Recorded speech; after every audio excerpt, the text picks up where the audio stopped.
Ya está por aquí en el estudio Gabriel Richaud, él es director de IAB México. Vamos a platicar de un estudio que realizaron para conocer los usos y los hábitos de consumo de audio, ¿no? Es radio. Así es. De hecho, qué bueno que planteas el tema de la perspectiva de que es audio digital. En realidad, el consumo de audio de forma tradicional estaba limitado solo a la radio. Sí.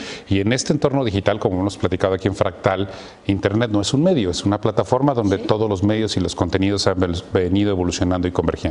Y el audio es exactamente lo mismo. Hoy se consume audio en formatos lineales tradicionales todavía por la radio, en AM, FM, como lo conocemos, pero también se consume audio en otro tipo de formatos, música en streaming, música por descarga. Y crecientemente, podcast, ¿no? Además, correcto. o sea, hay un asunto de que no nada más no ha bajado, sino que al revés. Ha subido, e incluso en canales más tradicionales como la radio, ¿no? Por supuesto, y de hecho en nuestro primer cuadro que te queríamos mostrar, ese es uno de los puntos más importantes. En México una de las principales actividades de los internautas en México ha sido en plataformas digitales ver videos.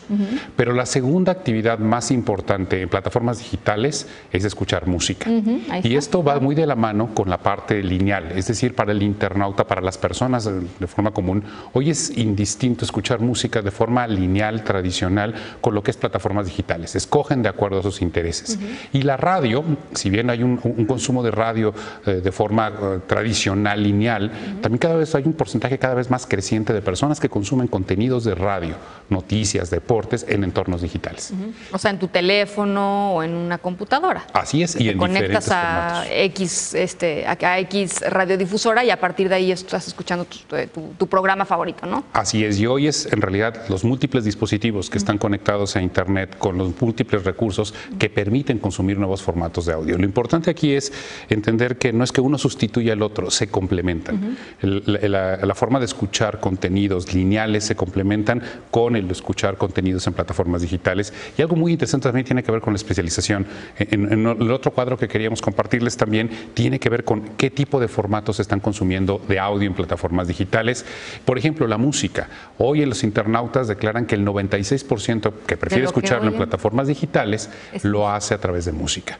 Programas de radio es este mencionado que te mencionaba, casi ese balance que hay entre consumo en audio digital y plataformas lineales, pero empiezan a destacar otros contenidos de audio que de forma importante en México, y a veces pensamos que el consumo de contenidos de libro de forma impresa no es tan relevante. El 25% de los internautas está escuchando contenidos de libros en plataformas digitales y viene creciendo. Todavía poco comparado con otros mercados, pero que cada vez va a crecer más, podcast. Esto es interesante, ¿no? Audiolibros y podcast es algo que no pensarías que estaría tan presente en el consumo mexicano, y sí, como tú dices, hay otros mercados increíbles. El podcast en Estados Unidos, por ejemplo, hoy es uno de los contenidos que más se consumen, ¿no? Y es muy impresionante lo que le han invertido a las compañías en crear buenos contenidos, que ese es evidentemente el otro lado de la moneda, ¿no? Y ahí es ahí donde se complementan en esa visión los contenidos de plataformas digitales con los que están en lineales. Contenidos especializados, muy específicos, que puedes encontrar en podcast, que puedes encontrar en audiolibros, son el contenido que la gente prefiere bajo demanda. O el contenido musical, donde la gente puede armar playlist, y eso se vuelve también una experiencia completamente diferente. Las nuevas generaciones no conocen lo que era armar los cassettes que nos tocó en los que vivimos 80s Gabriel, y 90s. ya no sigas, vas a revelar demasiadas, sino la tuya, por supuesto, demasiadas cosas, pero claro, ya no existe, claro. Hoy no existe en el sentido físico, pero en el sentido digital existe. El armar los playlists es otro de los momentos importantes, pero también tiene que ver con los momentos para consumir contenido en formatos digitales. Por ejemplo, la música siempre ha sido uno de los contenidos en audio que nos acompaña a lo largo del día. Por supuesto que hay un pico importante en el largo del día, al igual que lo que son los contenidos radiofónicos. Pero los contenidos que tienen que ver con entretenimiento, donde las personas pueden estar mucho más enfocadas para disfrutarlo y consumirlo, crece a la tarde. Noche. Así es. Tarde-noche. Libros y podcasts van creciendo hacia el final del día. O sea, música y radio, ¿no? Programas de radio normales van bajando durante el día, empiezan fuertes en la mañana y van bajando y por el contrario sucede con el podcast y con los audiolibros que van subiendo hasta la noche, que ya es como el pico, ¿no? Correcto. En estricto sentido, siempre están disponibles todos estos formatos. La gente lo consume indistintamente, dependiendo de los intereses que tengan, pero sí vemos un crecimiento importante para aquellos contenidos en audio que requieren mucho más focalización, concentración, entretenimiento y esparcimiento. Y lo que te mencionaba también de la música en línea, precisamente de los podcasts, de nuestro siguiente cuadro, tiene mucho que ver con esto. ¿Por qué la gente hace listas personalizadas o playlist?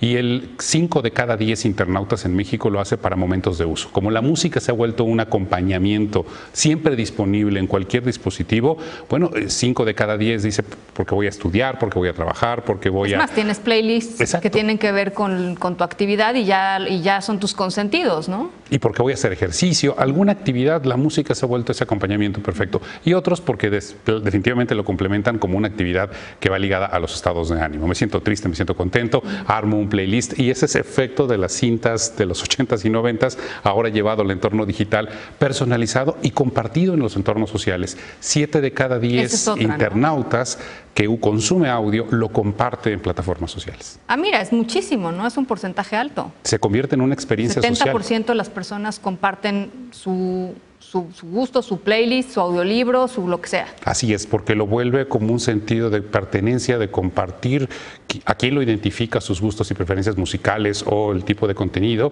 y se vuelve un efecto social. Oye, y me imagino que para el caso del mercado mexicano hay muchísimas áreas de oportunidad, ¿no? Por supuesto, y sobre todo lo que tiene que ver con fines publicitarios del uso de las plataformas de audio. Creo que hemos aprendido que el no saturar al consumidor, al usuario, a las personas, es una de las grandes lecciones que tenemos que tener en el tema digital, y es lo mismo que nos plantean en el consumo de audio digital y la vinculación con las marcas. En nuestro último cuadro que les queremos presentar de ese estudio y que después les compartiremos la forma completa, prácticamente el 34% de los internautas están dispuestos a consumir contenidos de marcas relacionados con contenidos de audio.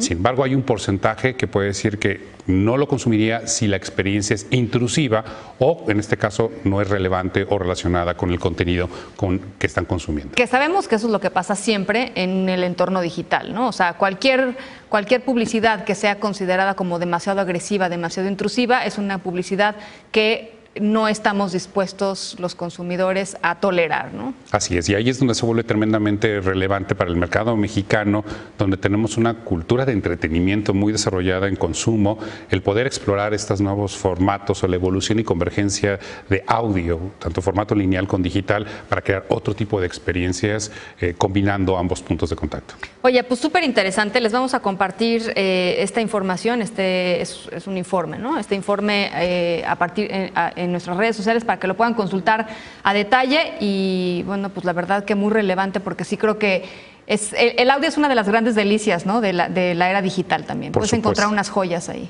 Entretenimiento, información, conocimiento, cultura, es parte importante de la evolución del consumo de contenido, pero también de la producción del mismo en nuestro país. Muchísimas gracias, Gabriel. Un placer.